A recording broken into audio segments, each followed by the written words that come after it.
Hello. Today I am at a point in my project where I am at the end of my ball, and so I need to add a new ball. I am on the wrong side working moss stitch, and so we are going to carry the yarn in front using the purl stitches. Okay, so first we find our starting end. So this is going to be the end we weave in, and we want to make sure that we keep this to the right so we're not working that instead of the rest of the ball. Sometimes I kind of try to anchor it with a free finger, and so this is the working part of the string, and I'm holding my needles in a V. Okay, so this is the needle with the stitches I've just made, and this is the stitches I am about to do. So I've got my new yarn, and so I'm going to wrap it around my right needle from bottom to top,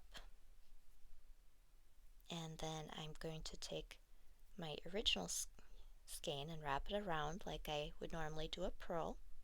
Then I take the new one and pull it back over, and I'm going to work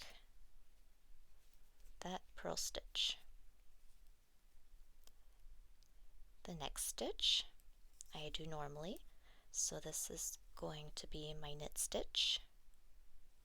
Next stitch is a purl stitch, and so I've got my new bit of yarn again, wrap over and up, do the regular purl,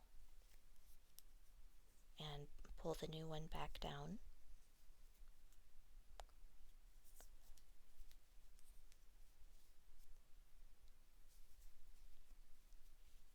It's important that when you are carrying a bit of yarn that you skip at least one stitch in between carries, otherwise it will not carry.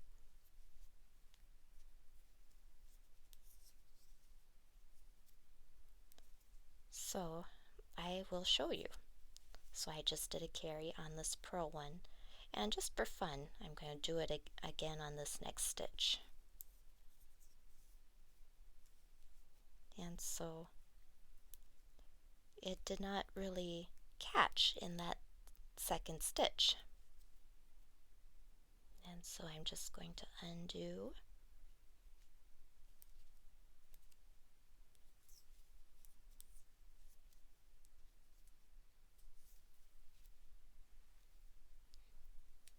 Going to carry. So I am still working with my original skein for now, but by carrying this new bit, it helps with the tension when I do start to use it, so it's not getting quite so loose. And so I will just carry it a little further, and then I'll start working with this new one.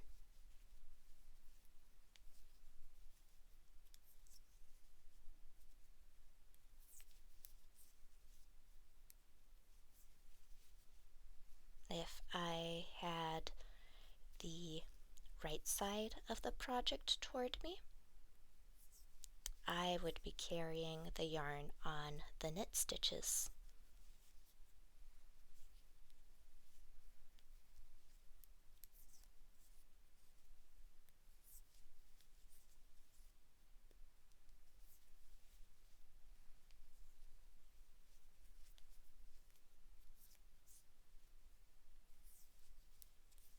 Some people use this carrying technique as an alternative to weaving in the string when they're done with the project.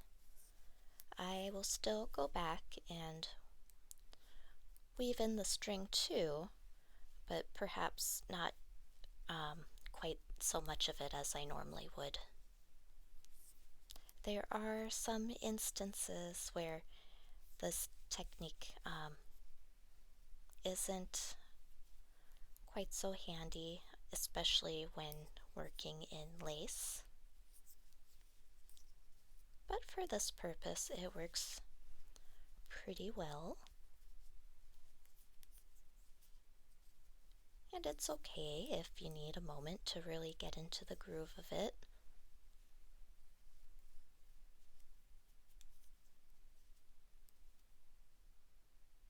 Alright, so now I'm going to do my final knit with my original ball,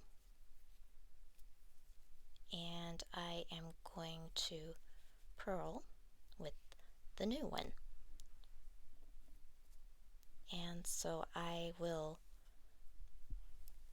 move the original one over and basically switch hands. So I've got my new ball in my left hand and the original one in my right, and I am going to carry the original now and start working my stitches with the new one.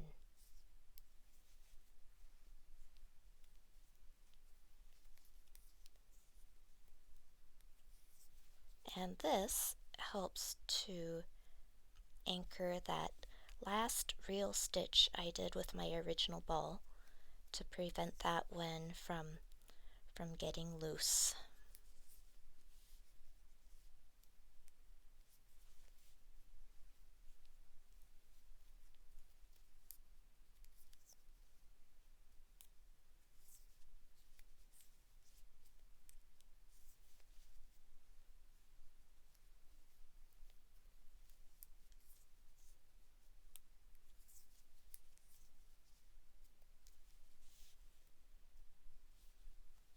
Thank you for watching this little tutorial. I invite you to explore additional offerings on the Gaia's Craft Corner channel. If you enjoyed this video or found it useful, please click the like button and kindly subscribe. Namaste.